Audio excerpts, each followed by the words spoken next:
Shalom dan salam damai dalam nama Yesus Kristus Tuhan kita. Selamat datang ke dalam channel Suara Firman, di mana Alkitab beraudio dan bergambar.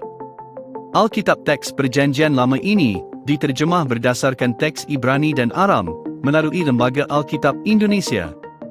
Mari subscribe dan like channel ini agar terus berkembang dan memuliakan Tuhan. Amin. Kitab Bilangan bab 19 hingga 20. Air pentahiran. Tuhan berfirman kepada Musa dan Harun, "Inilah ketetapan hukum yang diperintahkan Tuhan dengan berfirman, katakanlah kepada orang Israel supaya mereka membawa kepadamu seekor lembu betina merah yang tidak bercela, yang tidak ada cacatnya, dan yang belum pernah kena kuk. Dan haruslah kamu memberikannya kepada Imam Eleazar. Maka lembu itu harus dibawa keluar tempat perkemahan, lalu disembelih di depan imam. Kemudian Imam Eleazar harus mengambil dengan jarinya sedikit dari darah lembu itu, lalu haruslah ia memercikkan sedikit ke arah sebelah depan kemah pertemuan sampai 7 kali. Sesudah itu haruslah lembu itu dibakar habis di depan mata imam. Kulitnya, dagingnya, dan darahnya haruslah dibakar habis bersama-sama dengan kotorannya. Dan imam haruslah mengambil kayu aras, hisop, dan kain kirmizi dan melemparkannya ke tengah-tengah api yang membakar habis lembu itu. Kemudian haruslah imam mencuci pakaiannya dan membasuh tubuhnya dengan air.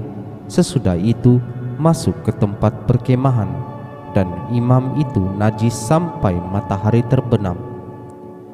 Orang yang membakar habis lembu itu haruslah mencuci pakaiannya dengan air dan membasuh tubuhnya dengan air, dan ia najis sampai matahari terbenam. Maka seorang yang tahir haruslah mengumpulkan abu lembu itu dan menaruhnya pada suatu tempat yang tahir di luar tempat perkemahan, supaya semuanya itu tinggal tersimpan bagi umat Israel untuk membuat air pentahiran. Itulah penghapus dosa. Dan orang yang mengumpulkan abu lembu itu haruslah mencuci pakaiannya, dan ia najis sampai matahari terbenam. Itulah suatu ketetapan untuk selama-lamanya bagi orang Israel dan bagi orang asing yang tinggal di tengah-tengahmu.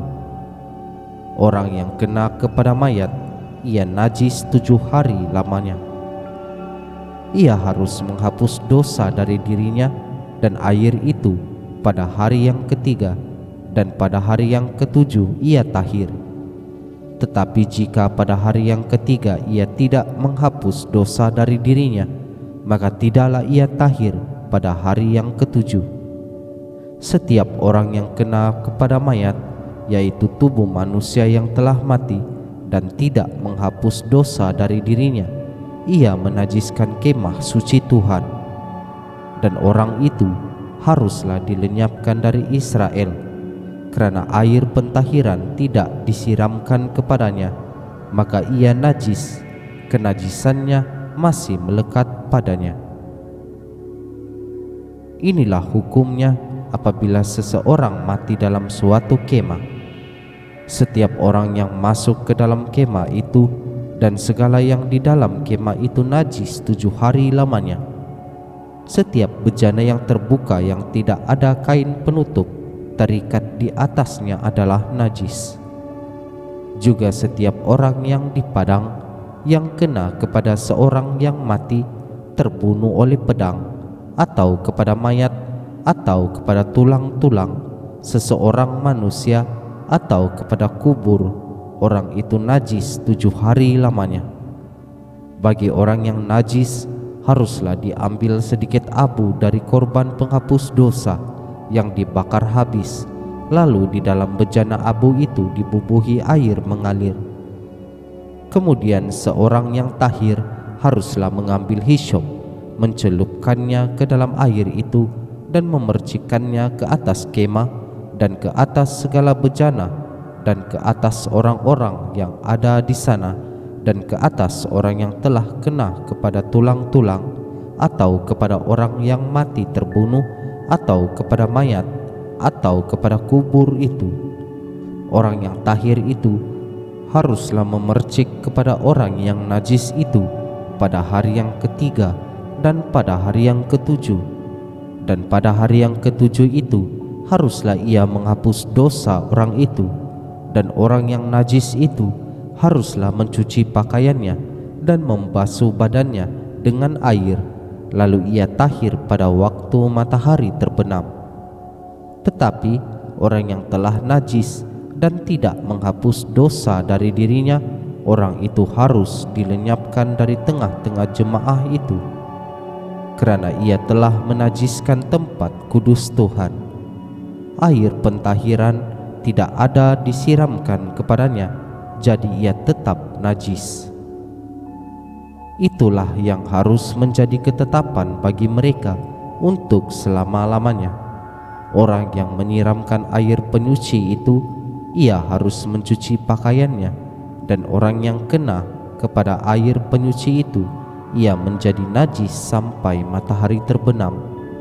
Segala yang diraba orang yang najis itu menjadi najis, dan orang yang kena kepadanya menjadi najis juga sampai matahari terbenam. Miriam mati. Kemudian sampailah orang Israel, yakni segenap umat itu, ke padang gurun Zin dalam bulan pertama, lalu tinggallah bangsa itu di Kadesh. Matilah Miriam di situ dan dikuburkan di situ. Dosa Musa dan Harun. Pada suatu kali, ketika tidak ada air bagi umat itu, berkumpullah mereka mengerumuni Musa dan Harun, dan bertengkarlah bangsa itu dengan Musa.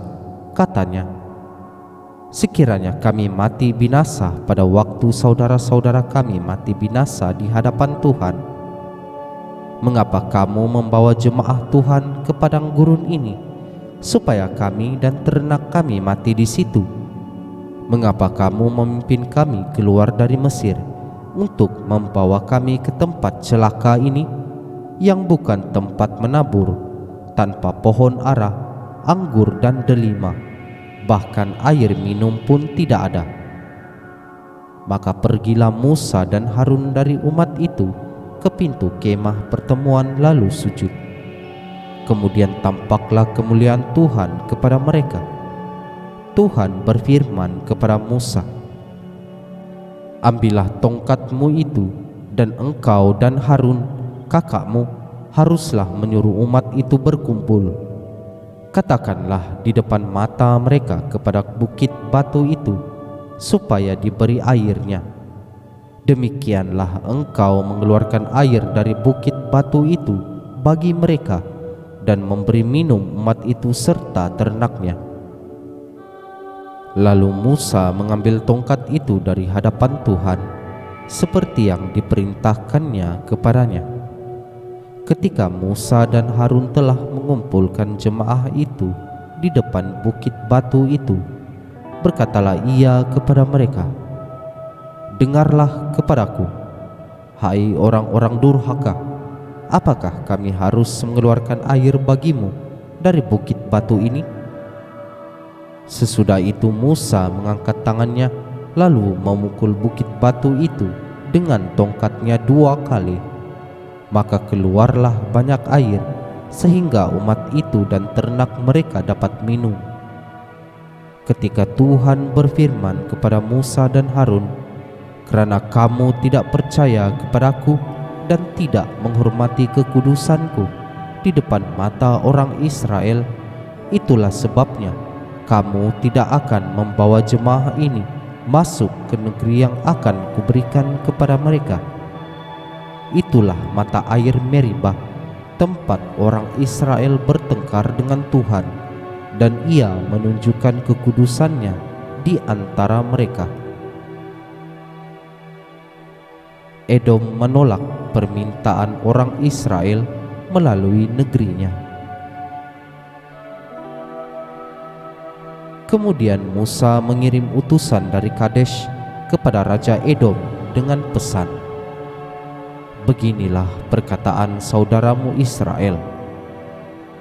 Engkau tahu segala kesusahan yang telah menimpa kami, bahwa nenek moyang kami pergi ke Mesir, dan kami lama diam di Mesir, dan kami dan nenek moyang kami diperlakukan dengan jahat oleh orang Mesir, bahwa kami berteriak kepada Tuhan, dan Ia mendengarkan suara kami, mengutus seorang malaikat dan menuntun kami keluar dari Mesir.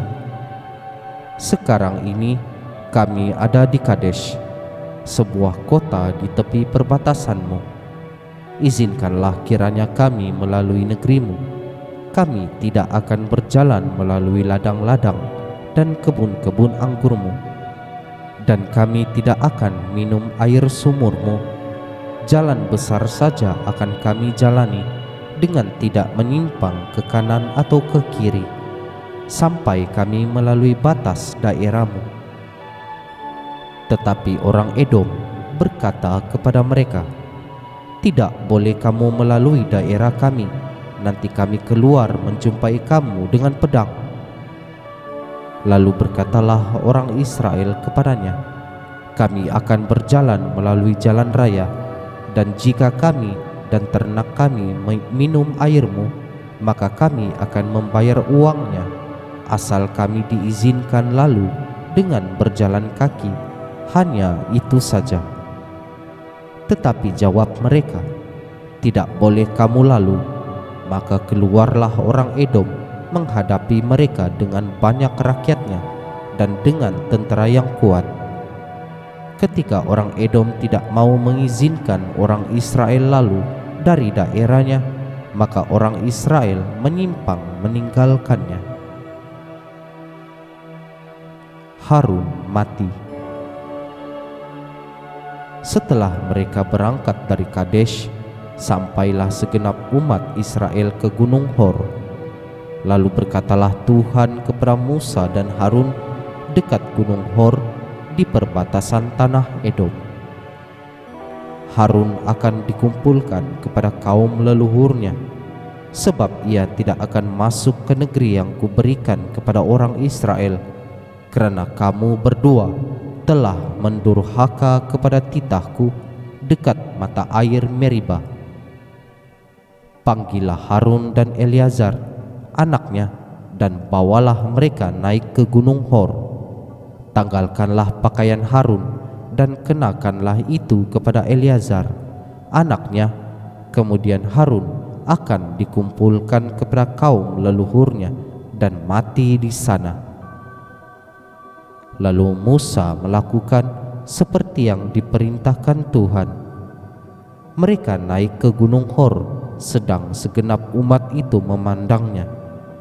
Musa menanggalkan pakaian Harun dan mengenakan kepada Eleazar anaknya.